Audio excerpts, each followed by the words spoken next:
Hi hello my dear brothers and sisters. இன்னைக்கு cycloid கர்வை எப்படி வரைகிறதுன்னு சொல்லிட்டு பார்க்கலாம். ஸோ சைக்ளாய்ட் கர்வ்னா என்ன? சரி, ஒரு எக்ஸாம்பிள் எடுத்துக்கோங்க. ஒரு காயின் இல்லை ஒரு பால் இல்லைன்னா any circular object for that matter, அதை ஒரு ஃப்ளாட் சர்ஃபேஸ்லையோ இல்லை ஒரு ஹாரிசான்டல் டேபிள்லையோ நீங்கள் வந்து உருட்டுறீங்க, ரோல் பண்ணுறீங்க, right?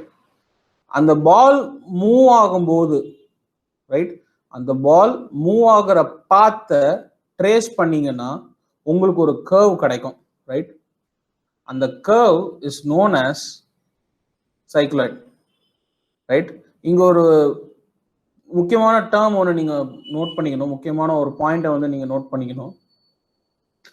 we are assuming that நீங்க ரோல் பண்ற பாலா இருக்கட்டும் இல்லை ரோல் பண்ற சர்க்குலர் ஆப்ஜெக்டா இருக்கட்டும் will not slip. Okay, it will move without slipping. Okay, அந்த மாதிரி இருக்கும்போது அந்த பாத் மூவ்மெண்ட்டுடைய பாத்தை வந்து நீங்க ட்ரேஸ் பண்ணீங்கன்னா we will be getting a curve, and that curve is technically termed as a cycloid. Okay,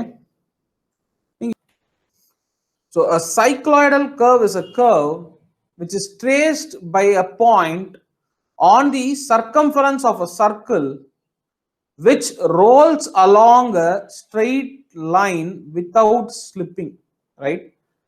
So when the roller or any circular object rolls on a straight line or a horizontal surface without slipping, the curve what we will be getting is a cycloid. Okay, if we trace the path, in the ball move ஆகிறதா இருக்கட்டும் இல்லை ஒரு cylinder move ஆகிற பாத்தை நம்ம வந்து trace பண்ணோம்னா we will be getting a smooth curve, and that curve is termed as a cycloid. Okay, now let's get into the construction of a cycloid. How to draw a cycloid? இதுதான் question. Draw the path traced by the point ன்னு கொடுத்திருக்காங்கல்ல, the path is nothing but the curve.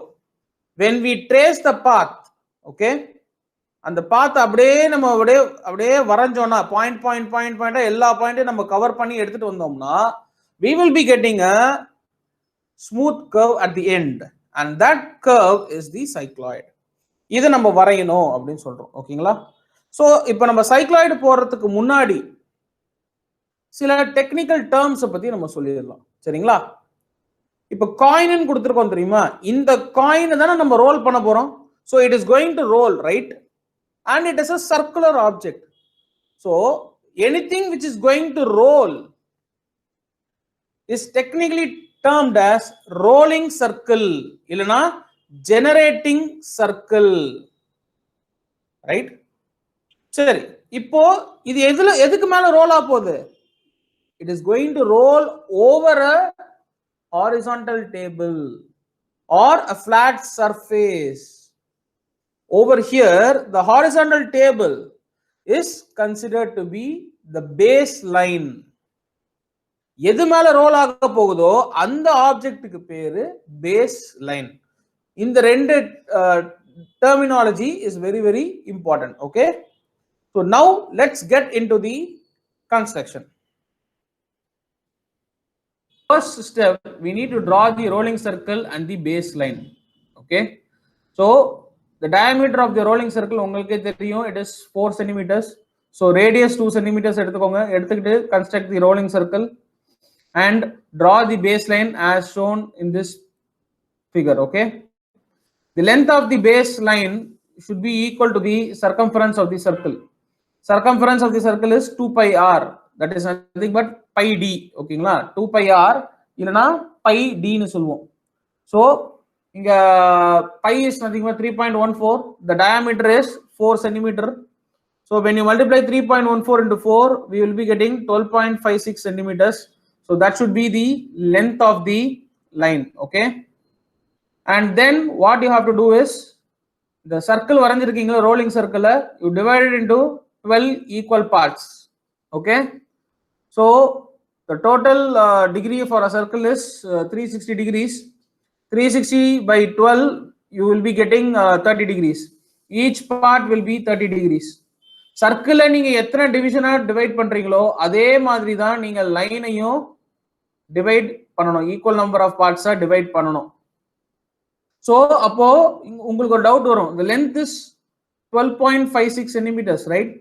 இதை நீங்க 12 equal பார்ட்ஸா பண்ணணும்னா உங்களுக்கு mark பண்றது கஷ்டமா போகும்.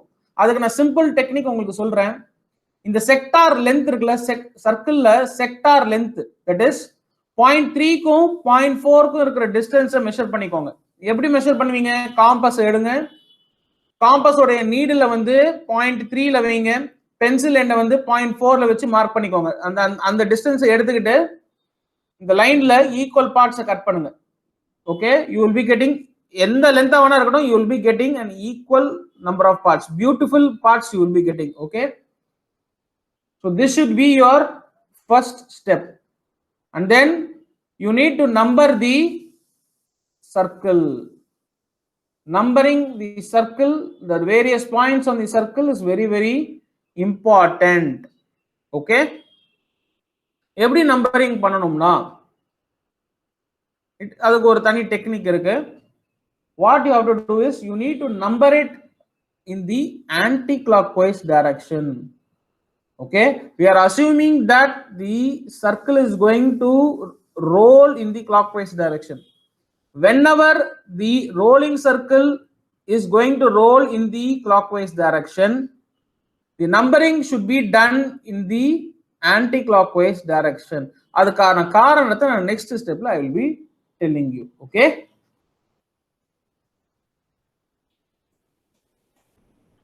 so the next step is, நம்ம சர்க்கிள்ல நம்ம நம்பரிங் பண்ண மாதிரி we need to number the baseline, right? நம்ம ஏற்கனவே ஒரு டிவிஷன் 12 டிவிஷன்ஸ் டிவைட் பண்ணியிருப்போம். ஸோ அந்த ஒரு 12 டிவிஷன்ஸுக்கும் we need to number it. Okay, so 1 dash 2 dash 3 dashன்னு சொல்லிட்டு பேஸ் லைனை வந்து நம்பர் பண்ணிக்கோங்க இங்க இருக்கிற மாதிரி. அண்ட் தென் நான் ஏன் ஆன்டி கிளாக் வைஸ்ல நம்பரிங் பண்ணணும், சர்க்கிள்ல நான் எதுக்கு ஆன்டி கிளாக் வைஸ்ல நம்பரிங் பண்ணணும்னு சொல்லிட்டு இப்ப சொல்றேன். ஓகேங்களா? ஸோ சர்க்கிள் எப்படி ரோல் ஆக போகுதுன்னு சொன்னேன், it is going to roll in the clockwise direction. So when it rolls, இந்த சர்க்கிளோடைய 0.1 அண்ட் பேஸ் லைனோட 1 dash ஷுட் கோயின்சைட். அப்பதான் it is a perfect rolling. And இன்னொரு இது வரும்போது 2 and 2 dash will be coinciding, 3 and 3 dash will be coinciding. இந்த ஒரு காரணத்துக்காகத்தான் நான் சர்க்கிளுடைய நம்பரிங்க ஆன்டி கிளாக் வைஸ்ல கொடுக்க சொன்னது. சரிங்களா? வேற எந்த லாஜிக்கும் கிடையாது. ஸோ ஒன்ஸ் இந்த பேஸ் லைனை நீங்க நம்பரிங் பண்ணிட்டீங்கன்னா இந்த கர்வோடைய பவுண்டரியை நம்ம டிஃபைன் பண்ணணும். பவுண்டரினா ஒன்றும் கிடையாதுங்க, ஒரு பாக்ஸ் மாதிரி கிரியேட் பண்ணணும். ஓகேங்களா? என்னன்னா இந்த பேஸ் லைன் வரைஞ்சிங்கல்ல, இந்த பேஸ் லைன் வரைஞ்சதுல இருந்து ஒரு வெர்டிக்கல் லைன் கன்ஸ்ட்ரக்ட் பண்ணுங்க. அண்ட் சர்க்கிளோடைய டாப் மோஸ்ட் பாயிண்ட் 6 இருக்குல்ல, அங்க இருந்து ஒரு ஹாரிசான்டல் லைனை கிரியேட் பண்ணீங்கன்னா உங்களுக்கு ஒரு பாக்ஸ் வந்து உங்களுக்கு கிடைச்சிரும். ஓகேங்களா? அடுத்த ஸ்டெப் நம்ம என்ன பண்ணணும்னா, இந்த 1, 11 இருக்குல்ல, பாயிண்ட்ஸ் 1 and 11, இந்த 1 and 11ல இருந்து ஒரு லைனை வரைஞ்சி இந்த பவுண்டரியோட போய் மீட் பண்ண வைக்கணும். இந்த வெர்டிக்கல் பவுண்டரியோட போயிட்டு மீட் பண்ண வைக்கணும்.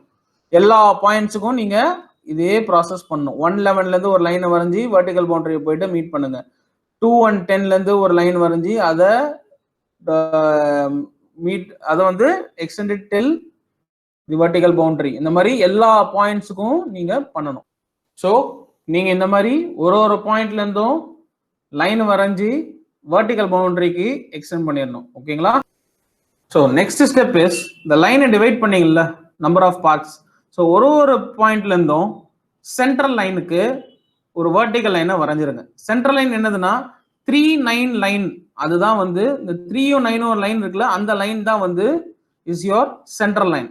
ஓகே, ஸோ இந்த பேஸ் லைன்ல ஒரு பாயிண்ட்ல இருந்தும் வெர்டிக்கல் லைன்ஸை வரைங்க. எது வரைக்கும் வரையணும்னா சென்ட்ரல் லைன் வரைக்கும் வரைங்க. ஓகே, அண்ட் அதை கரஸ்பாண்டிங்கா C1, C2, C3ன்னு C11 வரைக்கும் மார்க் பண்ணிக்கோங்க. ஃபர்ஸ்ட் லைன் சென்ட்ரல் லைனை தொடும்போது it is C1, second line central லைனை தொடும்போது இட் இஸ் C2. இந்த மாதிரி நீங்க நேமிங் பண்ணிக்கணும். ஓகேங்களா? ஒன்ஸ் நேமிங்லாம் பண்ணதுக்கு அப்புறம் C1, C2, C3 நேமிங் பண்ணதுக்கு அப்புறமா என்ன பண்ணணும்னா, இந்த வரைஞ்ச ஹாரிசான்டல் லைன்ஸ்ல நீங்க ஆர்க்கை கட் பண்ணணும். சரிங்களா? எப்படின்னு நான் உங்களுக்கு சொல்றேன். காம்பஸ் எடுத்துக்கோங்க, radius of the rolling circle ரேடியஸா மெஷர் பண்ணிக்கோங்க. Radius of the rolling circle என்ன 2 சென்டிமீட்டர்ஸ். 2 சென்டிமீட்டர்ஸை மெஷர் பண்ணிக்கோங்க. C1 as center, okay, C1 as center and radius is equal to rolling circle radius.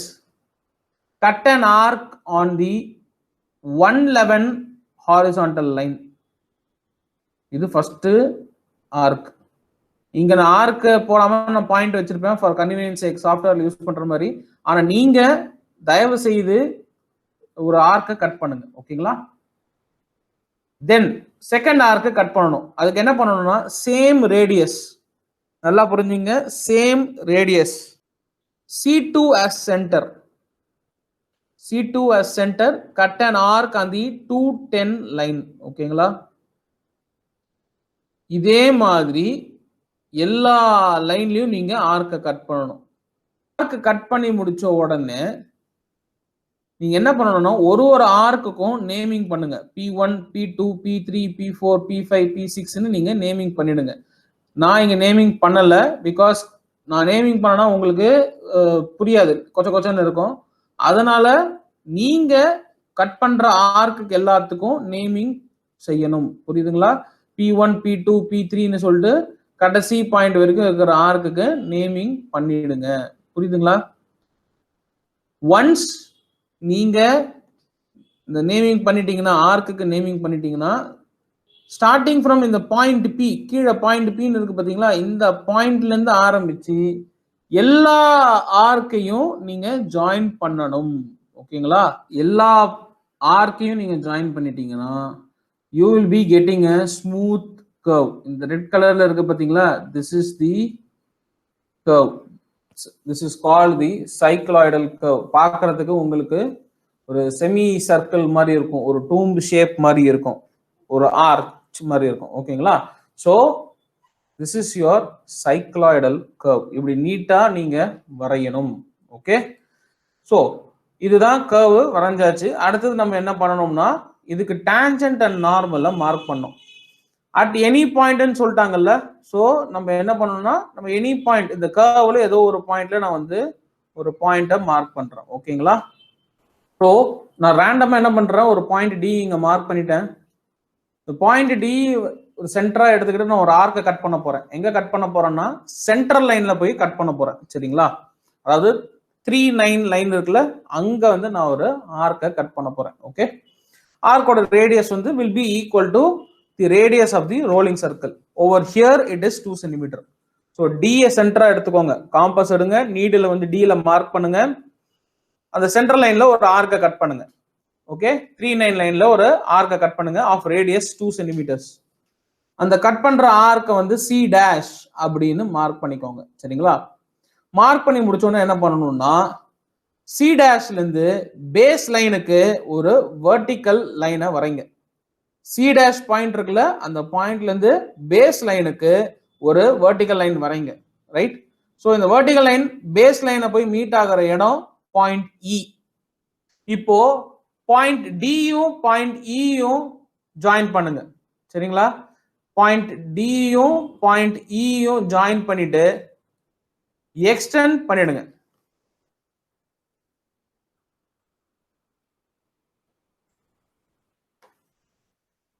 Extend பண்ணிட்டு அந்த எக்ஸ்டெண்ட் ஆன அந்த end அங்க வந்து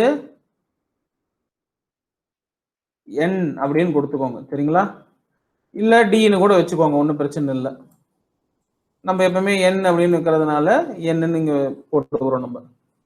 so NE is your normal.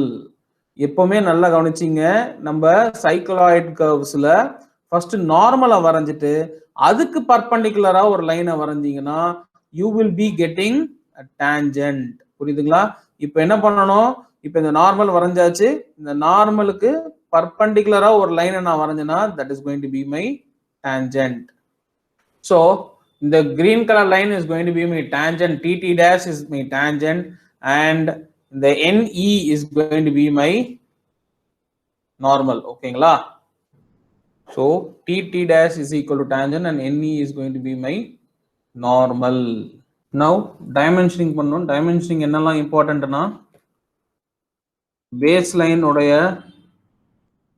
dimension is very very important. So dimensioning நம்ம பண்ணியாச்சு. So one complete revolution of the roller, அதாவது one complete revolution of the coin க்கு this is the cycloidal curve. இப்போ சில times question என்ன சொல்லுவாங்கன்னா அந்த காயினோட half revolutionக்கு மட்டும் construct the curve அப்படினு சொல்லுவாங்க. அப்ப என்ன பண்ணும்னா the top most point வரைக்கும் தான் நீங்க arc எடுக்கணும். Say for example நீங்க சர்க்கிளையும் பேஸ் லைனையும் 12 divisions டிவைட் பண்ணீங்கன்னா the topmost point will be the 6th point. அதாவது உங்க P6 வரைக்கும் தான் நீங்க ஆர்க்க கட் பண்ணனும். அது வரைக்கும் தான் நீங்க கர்வை ஜாயின் பண்ணனும். புரியுதுங்களா? டவுன்வர்ட் கர்வ் வரக்கூடாது. இப்போ இதுவே நீங்க சர்க்கிளையும் லைனையும் பேஸ் லைனையும் நீங்க 8 டிவைட் பண்ணீங்கன்னா the topmost point will be point number 4. அது வரைக்கும் தான் நீங்க ஆர்க்க கட் பண்ணனும் and அது வரைக்கும் தான் நீங்க கர்வை ஜாயின் பண்ணனும். இது half revolutionக்கு. ஓகேங்களா? எத்தனை டிவிஷன்ஸ் ஆவனா இருக்கட்டும். ஓகே, எத்தனை சர்க்கிள் நீங்க எத்தனை டிவிஷன்ஸ் ஆவனா எடுங்க, பேஸ் லைன் எத்தனை டிவிஷன்ஸ் ஆவனா எடுங்க. ரைட்?